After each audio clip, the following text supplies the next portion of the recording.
नमस्कार दोस्तों, स्वागत है आप सभी को मिथिलेश एकेडमी पर। आज हम करने वाले हैं यूपी टेट पेपर 1 ईवीएस का क्वेश्चंस। और यह क्वेश्चंस पूछा गया था 2022 को। 2022 में यूपी टेट का एग्जाम हुआ था और इसमें पेपर 1 में जो क्वेश्चंस पूछा गया था पर्यावरण अध्ययन ईवीएस से, उस क्वेश्चंस को पढ़ेंगे। देखिए, ईवीएस ऐसा सब्जेक्ट है जिसमें बच्चे अक्सर आसान क्वेश्चंस को भी गलत कर देते हैं, क्योंकि क्वेश्चंस सीधे नहीं बल्कि घुमाकर पूछा जाता है। लेकिन आज की इस क्लास में हम 2022 के रियल एग्जाम क्वेश्चंस को बिल्कुल एग्जाम वाले तरीके से समझेंगे, ताकि आने वाले यूपी टेट, सी टेट और सुपर टेट में वही पैटर्न दिखे तो आपका आंसर तुरंत सही हो जाए। तो कॉपी कलम लेकर तैयार हो जाइए, क्योंकि आज की क्लास बहुत ही इंपॉर्टेंट होने वाली है।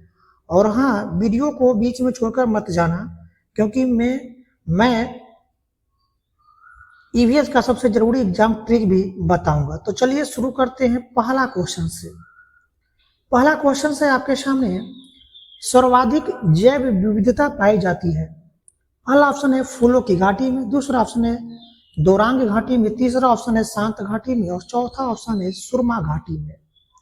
देखिए, सर्वाधिक विविधता पाई जो जाती है ये आपका शांत घाटी में, साइलेंट वैली। यह केरल के पलक्कड़ जिले में स्थित है। उष्ण कटिबंधीय वर्षावन होने के कारण यहाँ जीव जंतुओं और वनस्पतियों की सबसे अधिक प्रजातियां पाई जाती है। तो ऑप्शन जो होगा ना, ऑप्शन आपका यहाँ होगा थर्ड करेक्ट आंसर, शांत घाटी, साइलेंट वैली। ठीक है, और शांत घाटी यानी साइलेंट वैली कहाँ है? तो ये आपका केरल के पलक्कड़ जिला में है। ठीक है, केरल के पलक्कड़ जिला में है। और यहाँ का जो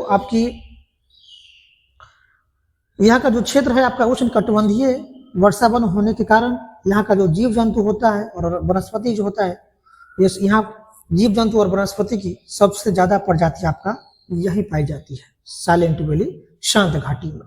तो ऑप्शन यहाँ पर होगा करेक्ट आंसर थर्ड, शांत घाटी। चलते हैं नेक्स्ट क्वेश्चन की ओर। अगला क्वेश्चन है, एलपीजी के संदर्भ में क्या असत्य है? यानी एलपीजी के संदर्भ में कौन सा कथन गलत है? पहला है ऑप्शन एक स्वच्छ ईंधन, दूसरा है मीथेन उत्सर्जन करने वाला, तीसरा ऑप्शन है नीले ज्वाला से जलने वाला और चौथा ऑप्शन है उच्च उष्मीयमान। देखिए, कौन सा असत्य है?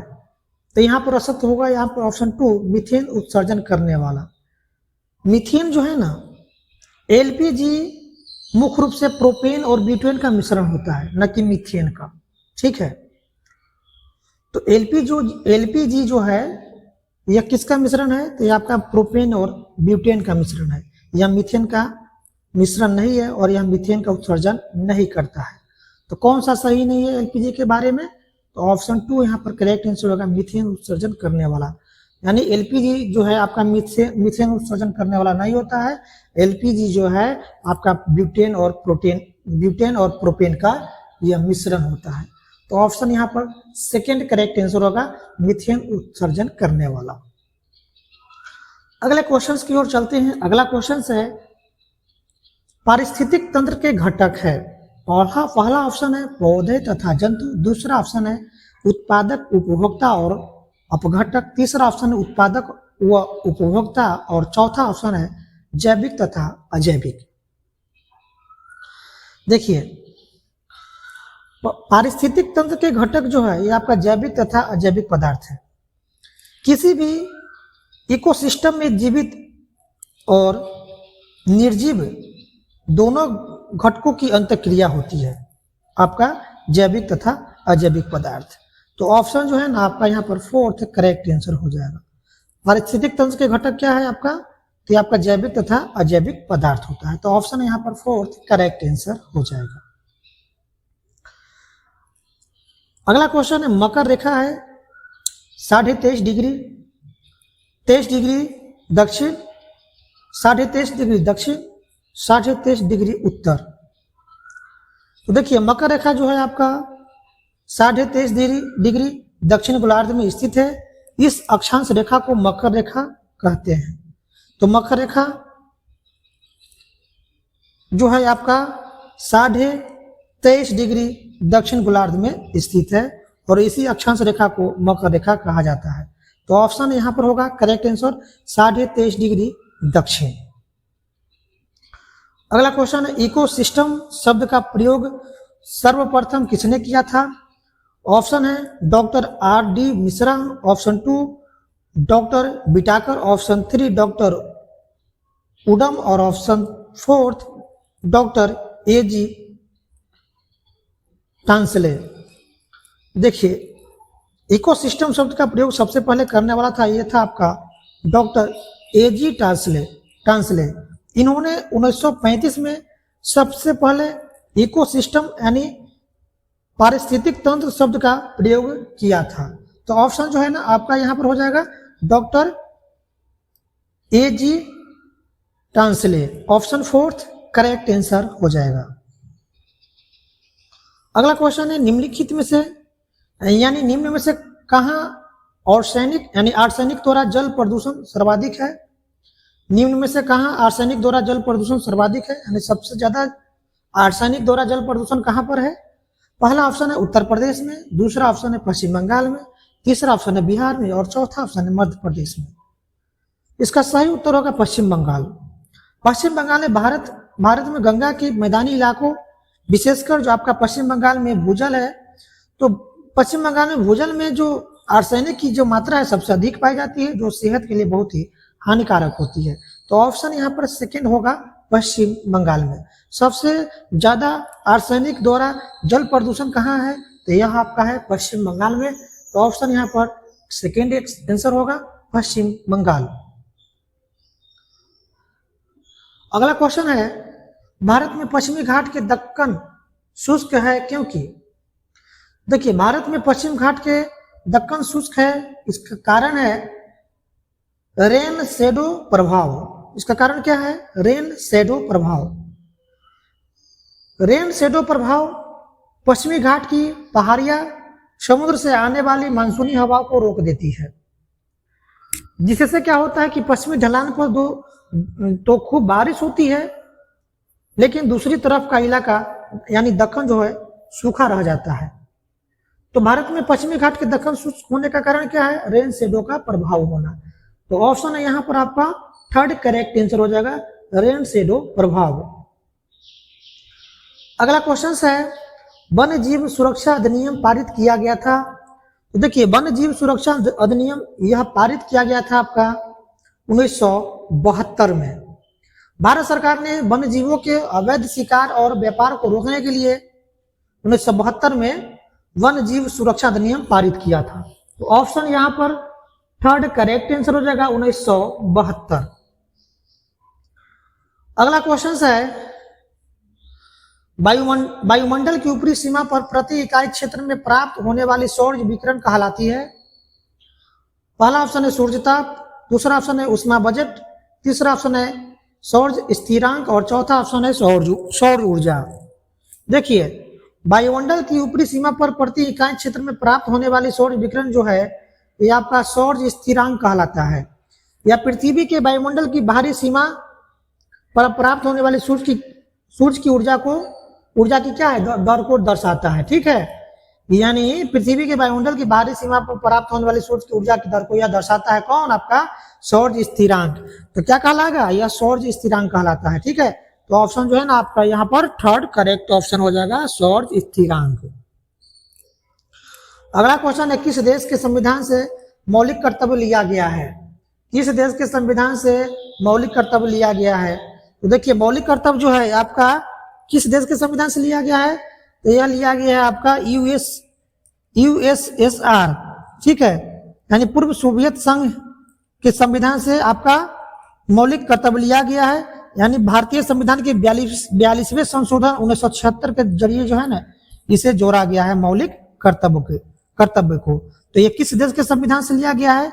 तो यह लिया गया है आपका यूएसएसआर, पूर्व सोवियत संघ के संविधान से लिया गया है मौलिक कर्तव्य, और यह भारत के 42वें संविधान संशोधन करके इसको जोड़ा गया है। ठीक है, तो 42वें संशोधन जो हुआ था आपको 1976 में हुआ था, और इसी 42वें संशोधन 1976 में मौलिक कर्तव्य को जोड़ा गया था। तो ऑप्शन यहाँ पर होगा ऑप्शन सेकेंड यूएसएसआर। यूएसएसआर पूर्व सोवियत संघ के संविधान से मौलिक कर्तव्य लिया गया है और भारतीय संविधान के 42वें संशोधन करके, यानी भारतीय संविधान के 42वें संशोधन कब हुआ था? तो 1976 में हुआ था और 42वें संविधान संशोधन 1976 के दौरान ही इसे जोड़ा गया था। ऑप्शन यहाँ पर सेकेंड करेक्ट आंसर हो जाएगा यूएसएसआर। अगला क्वेश्चन है, घास भूमि क्षेत्र के परितंत्र के खाद्य श्रृंखला में सबसे उच्च स्तर का उपभोक्ता होता है। पहला ऑप्शन है शाकाहारी, दूसरा ऑप्शन शाकाहारी और मांसाहारी दोनों, तीसरा ऑप्शन है जीवाणु और चौथा ऑप्शन है मांसाहारी। देखिए, घास भूमि क्षेत्र के परितंत्र के खाद्य श्रृंखला में सबसे उच्च स्तर का उपभोक्ता जो होता है ये आपका मांसाहारी होता है। खाद्य श्रृंखला के शीर्ष पर हमेशा वे जीव होता है जो अन्य जीवों का शिकार करते हैं, जैसे शेर और चीता। तो शेर और चीता जो है ना, यह खाद्य उपभोक्ता के सबसे खाद्य श्रृंखला में सबसे ऊपर यही आता है आपका शेर और चीता। तो ऑप्शन यहाँ पर क्या होगा? मांसाहारी हो जाएगा। ऑप्शन यहाँ पर फोर्थ करेक्ट आंसर होगा मांसाहारी। अगला क्वेश्चन है, वायुमंडल का प्रमुख स्तर जो पृथ्वी के सबसे पास है। ऑप्शन है समताप मंडल, ऑप्शन 2 है आयन मंडल, ऑप्शन 3 है मध्यमंडल, ऑप्शन 4 है क्षोभ मंडल। देखिए, वायुमंडल का प्रमुख स्तर जो पृथ्वी के सबसे पास है ये आपका है क्षोभ मंडल।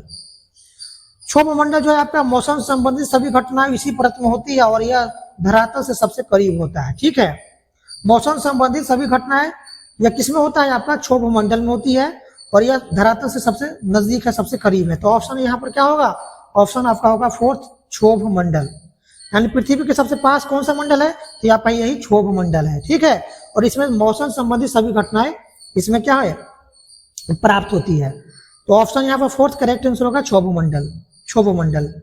अगला क्वेश्चन से, भारतीय संसद द्वारा जैव विविधता अधिनियम पारित किया गया था। तो ऑप्शन दिया 11 मई 1972, ऑप्शन 2 है 11 दिसंबर 2002, ऑप्शन 3 है 16 अक्टूबर 1990 को और ऑप्शन 4 है 10 दिसंबर 1980 को। तो भारतीय संसद द्वारा जैव विविधता अधिनियम पारित जो किया गया था यह आपका 11 दिसंबर 2002 को पारित किया गया था। जैविक विविधता के संरक्षण के लिए भारत में यह जो है ना कानून बनाया गया था। तो ऑप्शन जो है ना आपका हो जाएगा 11 दिसंबर 2002। ऑप्शन यहाँ पर सेकेंड करेक्ट आंसर हो जाएगा 11 दिसंबर 2002। चलते हैं नेक्स्ट क्वेश्चन की ओर। अगला क्वेश्चन है आपका, निम्नलिखित में से कौन सी कृषि करने की प्रक्रिया पर्यावरण संरक्षण में सहायक है? ऑप्शन फर्स्ट है शिफ्टिंग खेती, ऑप्शन सेकेंड है जैविक खेती, ऑप्शन थर्ड है अधिक उपज वाली किस्म की खेती और ऑप्शन फोर्थ है ग्लास हाउस में पौधे लगाना। देखिए, कृषि करने की प्रक्रिया पर्यावरण संरक्षण में सबसे जो सहायक होगी आपका जैविक खेती, ऑर्गेनिक फार्मिंग होता है। इसमें रसायनों और कीटनाशकों का प्रयोग नहीं होता है, जिससे क्या होता है? पर्यावरण सुरक्षित रहता है। तो ऑप्शन यहाँ पर सेकंड होगा जैविक खेती।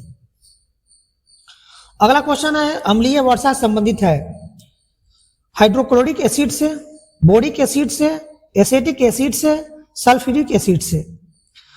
अम्लीय वर्षा जो है यह संबंधित है आपका सल्फ्यूरिक एसिड से। वायुमंडल में सल्फर डाइऑक्साइड और नाइट्रोजन ऑक्साइड के पानी के साथ मिलने से सल्फ्यूरिक ऑक्साइड और नाइट्रिक एसिड बनता है, जिससे क्या होता है? अम्लीय वर्षा होता है आपका। तो ऑप्शन यहाँ पर फोर्थ राइट आंसर होगा सल्फ्यूरिक एसिड। अगला क्वेश्चन है, WWF से आज से है। तो WWF से आज से आपका पहला ऑप्शन है वर्ल्ड वाइड फंड, दूसरा ऑप्शन है वर्ल्ड वॉच फंड, तीसरा ऑप्शन है वर्ल्ड वाइल्ड लाइफ फंड और तीसरा ऑप्शन है वर्ल्ड वार फंड। तो देखिए, WWF से आज से जो है आपका वर्ल्ड वाइल्ड लाइफ फंड। ठीक है, WWF का फुल फॉर्म जो है आपका वर्ल्ड वाइल्ड लाइफ फंड। ठीक है, यह संस्था दुनिया भर में वन्य जीव संरक्षण और पर्यावरण अनुसंधान के लिए कार्य करती है। इसका प्रतीक क्या है? पांडा है। इसका प्रतीक क्या है? पांडा है। तो ऑप्शन क्या होगा यहाँ पर? ऑप्शन थर्ड करेक्ट आंसर होगा world wild life fund. WWF का फुल फॉर्म क्या है? World wild life fund. अगला क्वेश्चन है फूलों की घाटी अवस्थित है, यानी फूलों की घाटी कहाँ है? ऑप्शन है जम्मू कश्मीर, उत्तराखंड, सिक्किम, हिमाचल प्रदेश। तो फूलों की घाटी जो है आपका उत्तराखंड में है। कहाँ है? उत्तराखंड में, या चमोली जिले में स्थित है। ठीक है, फूलों की घाटी जो है उत्तराखंड में है और यह चमोली जिले में स्थित एक राष्ट्रीय उद्यान है जो अपनी प्राकृतिक सुंदरता और दुर्लभ दुर्लभ फूलों के लिए मशहूर है। तो फूलों की घाटी कहाँ है आपका? उत्तराखंड में है। ठीक है, उत्तराखंड को फूलों की घाटी कहते हैं और यह चमोली जिले में स्थित एक राष्ट्रीय उद्यान भी है जो अपनी प्राकृतिक सुंदरता और दुर्लभ फूलों के लिए मशहूर है। तो ऑप्शन क्या होगा? ऑप्शन यहां पर सेकंड करेक्ट आंसर होगा, उत्तराखंड। अगला क्वेश्चन है आपका, भारत में निम्नलिखित में से कौन सी एजेंसी मुख्य रूप से प्रदूषण के मापन से संबंधित है? पहला ऑप्शन है ग्रीन ट्रिब्यूनल, दूसरा ऑप्शन है सर्वे ऑफ इंडिया, तीसरा ऑप्शन है केंद्रीय जल आयोग और चौथा ऑप्शन है केंद्रीय प्रदूषण नियंत्रण बोर्ड। देखिए, भारत में निम्नलिखित में से कौन सा जो एजेंसी है आपका मुख्य रूप से प्रदूषण के मापने से संबंधित है? तो यह आपका केंद्रीय प्रदूषण नियंत्रण बोर्ड, सीपीसीबी। यह संस्था देश में वायु और जल प्रदूषण की निगरानी और नियंत्रण का काम करती है। तो ऑप्शन यहाँ पर फोर्थ होगा, केंद्रीय प्रदूषण नियंत्रण बोर्ड, जिसको हम क्या कहते हैं? सीपीसीबी कहते हैं। तो ऑप्शन यहाँ पर करेक्ट आंसर होगा ऑप्शन फोर्थ। अगला क्वेश्चन है, कोटोपॉक्सी एक जागृत ज्वालामुखी है जो अवस्थित है सिलिसिली में, रॉकीज में, एंडीज में, हवाई में। इसका करेक्ट आंसर होगा एंडीज में। एंडीज में यह स्थित है आपका कौन सा ज्वालामुखी? कोटोपॉक्सी। कोटोपॉक्सी ज्वालामुखी जो है, कोटोपॉक्सी ज्वालामुखी जो है यह आपका एंडीज में स्थित है। यह इक्वाडोर यानी दक्षिण अमेरिका में स्थित दुनिया के सबसे ऊंचे सक्रिय ज्वालामुखी में से एक है। तो ऑप्शन जो है आपका ऑप्शन यहां पर थर्ड करेक्ट आंसर होगा, एंडीज। अगला क्वेश्चन है, तिब्बत की सांगपो नदी भारत में जानी जाती है। तिब्बत की सांगपो नदी भारत में जानी जाती है तो ब्रह्मपुत्र नदी के नाम से। यानी भारत में जो है ना, इसे कहा जाता है ब्रह्मपुत्र नदी और तिब्बत में इसे कहा जाता है सांगपो। ठीक है, समझ रहे हैं? तिब्बत की सांगपो नदी भारत में जानी जाती है, तो ब्रह्मपुत्र नदी जो है ना, इसको तिब्बत में कहा जाता है सांगपो, भारत में कहा जाता है ब्रह्मपुत्र। तो यही क्वेश्चन आपसे पूछ रहा है कि तिब्बत की सांगपो नदी जो है भारत में किस नाम से जानी जाती है? तो ब्रह्मपुत्र के नाम से। यह नदी तिब्बत में सांगपो कहलाती है और भारत के अरुणाचल प्रदेश में प्रवेश करने के बाद ब्रह्मपुत्र के नाम से जानी जाती है। तो ऑप्शन जो है ना आपका यहाँ पर करेक्ट आंसर होगा ऑप्शन थर्ड, ब्रह्मपुत्र। अगले क्वेश्चन की ओर चलते हैं। अगला क्वेश्चन है, ध्रुव तारा कहा जाता है उत्तरी तारे को, पश्चिमी तारे को, पूर्वी तारे को, दक्षिणी तारे को। देखिए, ध्रुव तारा जो है आपका उत्तरी तारे को कहा जाता है। यह हमेशा उत्तर दिशा में दिखाई देता है, इसलिए इसे नॉर्थ स्टार भी कहा जाता है। प्राचीन काल में नाविक दिशा ज्ञान करने के लिए इसका प्रयोग किया करता था। तो ऑप्शन यहाँ पर क्या होगा? ऑप्शन यहाँ पर फर्स्ट राइट आंसर होगा, उत्तरी तारे को ध्रुव तारा कहा जाता है।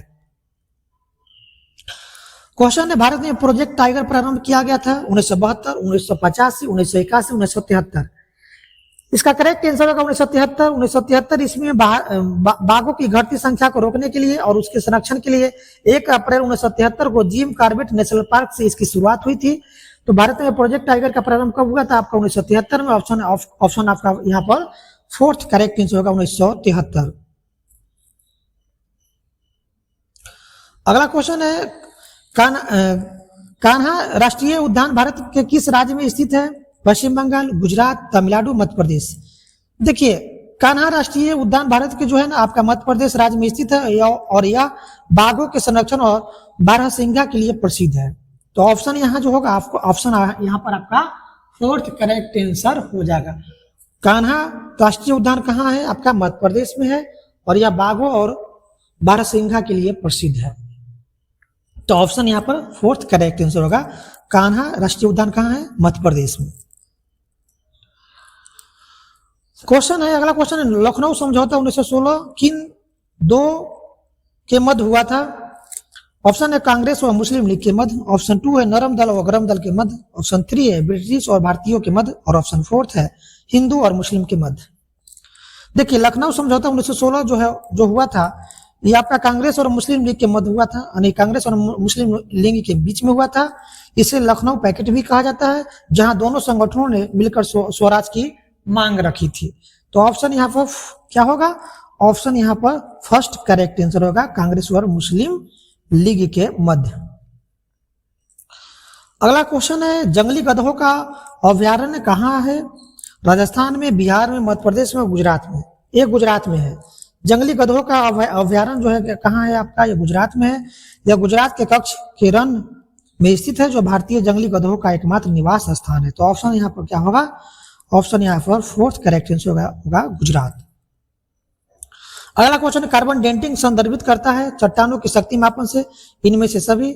श्वेत पट पर लिखने के लिए कार्बन का प्रयोग। और चौथा ऑप्शन है, प्राचीन स्थलों में मौजूद हड्डियों या सामग्रियों के आयु मापन। इसका करेक्ट आंसर होगा, कार्बन डेटिंग संदर्भित करता है आपका प्राचीन स्थलों में मौजूद हड्डियों या सामग्रियों के आयु मापन से। ठीक है। रेडियोधर्मी कार्बन C14 जो होता है आपका के जरिए क्या करते हैं हम लोग? पुरानी वस्तुओं, जीवाश्म और लकड़ियों की उम्र का क्या करता है? पता लगाया जाता है।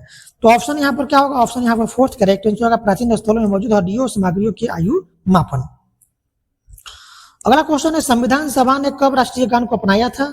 20 जनवरी 1950, 13 नवंबर 1949, 21 में 1949, 24 जनवरी 1950। देखिए, भारतीय संविधान सभा ने राष्ट्रीय गान 24 जनवरी 1950 को अपनाया था। इसी दिन संविधान सभा की अंतिम बैठक हुई थी और जन गण मन राष्ट्रीय गान के रूप में स्वीकार किया गया था। ठीक है। तो राष्ट्रीय गान क्या है आपका? जन गण मन है। और भारतीय संविधान द्वारा इसे कब अपनाया गया था? तो 24 जनवरी 1950 को अपनाया गया था। ठीक है। तो ऑप्शन यहाँ पर क्या होगा? 24 जनवरी 1950 ऑप्शन फोर्थ करेक्ट आंसर होगा। अगला क्वेश्चन है आपका, बायोमैग्निफिकेशन है समय के साथ ऊतक में विषैले पदार्थ की बढ़ती सांद्रता। इनमें से सभी कंप्यूटर द्वारा चित्र के आकार में वृद्धि, जीवों के आकार में वृद्धि।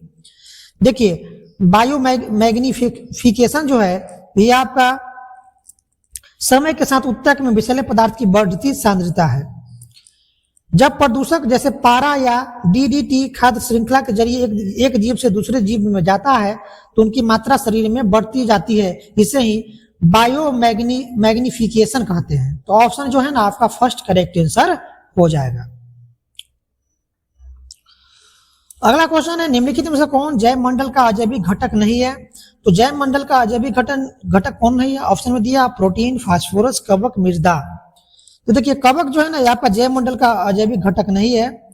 कवक यानी फंगी, कवक एक सजीव या जैविक घटक है, जबकि प्रोटीन, फास्फोरस और मिट्टी जो है आपका अजैविक घटक है।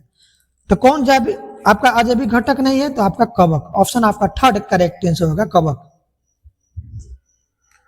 अगला क्वेश्चन है और लास्ट क्वेश्चन है आपका, ग्रीन पीस इंटरनेशनल का मुख्यालय अवस्थित है न्यूयॉर्क में, नागासाकी में, एम्स क्या लिखा है यहाँ पर? एम्स्टर्डम में और सिडनी में। देखिए, ग्रीन पीस इंटरनेशनल पार्क जो है ये आपका है एम्स्टर्डम यानी नीदरलैंड में है। ठीक है। कहां पर है? एम्स्टर्डम जो आपका कहां है? आपका नीदरलैंड में है। यह एक स्वतंत्र वैश्विक क्या है आपका अभियानकारी संस्था है जो पर्यावरण संरक्षण और शांति के लिए काम करती है। तो ग्रीन पीस नेशनल का मुख्यालय अवस्थित कहाँ है, यानी कहाँ है यह? आपका है एम्स ड्रीम में है। ठीक है। ऑप्शन यहाँ पर फोर्थ, ऑप्शन यहाँ पर थर्ड करेक्ट आंसर हो जाएगा एम्स ड्रीम में। ठीक है। तो दोस्तों, हमने आज पढ़ा यूपीटेट 2022 में पर्यावरण अध्ययन EVS में जो क्वेश्चंस पूछा गया था आपका, उस सभी क्वेश्चंस को पढ़ा। वीडियो कैसा लगा कमेंट बॉक्स में कमेंट जरूर लिखिए। वीडियो अच्छी लगी तो एक लाइक जरूर मारिए और चैनल को भी सब्सक्राइब कर लीजिए ताकि आने वाली जो भी वीडियो हम लेकर आएंगे इसकी जानकारी सबसे पहले आपको मिलेगी। और वीडियो को अधिक से अधिक अपने दोस्तों में भी शेयर कर दीजिए।